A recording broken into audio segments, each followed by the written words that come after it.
Olá, Thiago, tudo bem com você? Oi, Viviane, tudo bem? Oi, pessoal, tudo bom? Prazer estar aqui com vocês.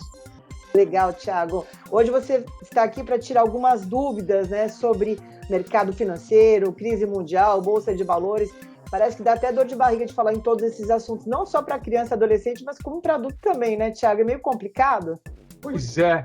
Olha, não deveria dar dor de barriga, não, porque é um assunto que no começo parece meio estranho, meio difícil, mas quando você se acostuma um pouco e aprende o básico, você vê como é que é importante você entender pelo menos um pouquinho disso, porque isso afeta a nossa vida, afeta o nosso dia a dia, afeta a maneira como as coisas acontecem, né? Até aqui no nosso país, e é muito importante a gente aprender um pouquinho disso, porque ajuda a gente a tomar melhores decisões para a nossa vida. Então, vale a pena se esforçar um pouquinho para depois você entender sobre isso. Legal, Thiago. Vamos lá? Vamos começar? Vamos lá.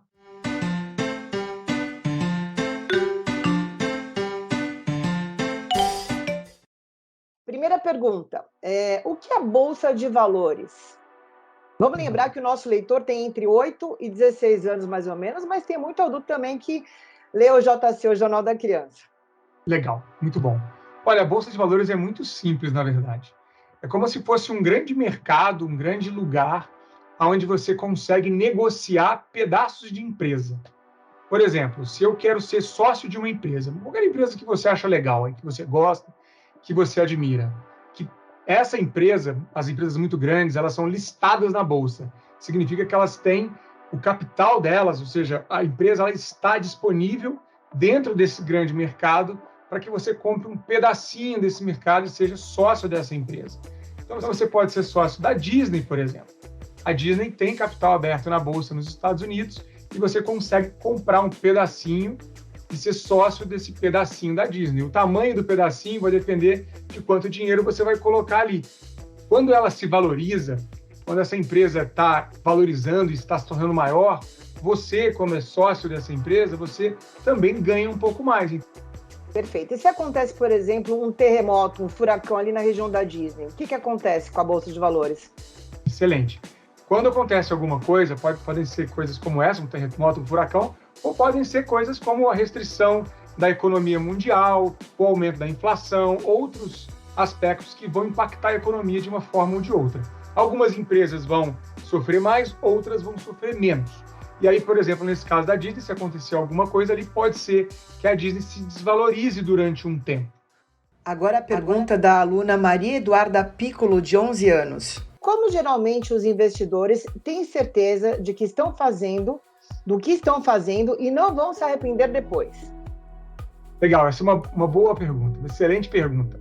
A gente tem que falar isso para crianças, jovens e adultos principalmente. Porque quando você diversifica, você coloca seus investimentos em vários tipos de investimentos diferentes, você está diversificando o seu risco, ou seja, você está botando em vários lugares e tem menos risco, você diversifica o seu risco, e você também diversifica a sua capacidade de ganhar.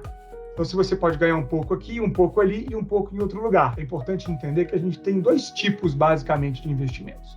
Um que a gente chama de renda fixa e o outro que a gente chama de renda variável. A renda fixa, como o próprio nome diz, ela é mais fixa, ela é mais previsível, ou seja, você tem uma condição de saber se esse investimento vai crescer um pouco. Ele tem menos chance de crescer, mas ele cresce de forma mais estável, ou seja, ele tem uma previsibilidade, ele é mais tranquilo, é como se fosse um mar mais calmo. A renda variável é um pouco mais, que a gente chama de volátil, ou, como o próprio nome diz, variável. A Bolsa de Valores, por exemplo, ela é na renda variável, ou seja, você está investindo, pode ser que valorize, pode ser que desvalorize. Então, na prática, o investidor vai ter mais certeza quando ele está na renda fixa e menos certeza quando ele está na renda variável. É como se você fosse dono de uma fazenda. Pensa assim, você tem uma fazenda, aí você tem várias plantações diferentes. Você planta arroz, você planta milho, planta feijão, e você tem também umas vaquinhas lá porque você vende leite. O ideal é que você plante várias coisas, porque se acontecer uma praga na plantação de arroz, você ainda tem a plantação de feijão, você tem os leites e tem o milho. E aí você consegue vender o leite, o milho e o feijão e vai ficar sem o dinheiro do arroz, mas você tem o dinheiro dos outros. É mais ou menos assim, você tem uma fazenda e você planta várias coisas e tem atividades diferentes para que você não tenha o risco de perder tudo e ficar sem dinheiro.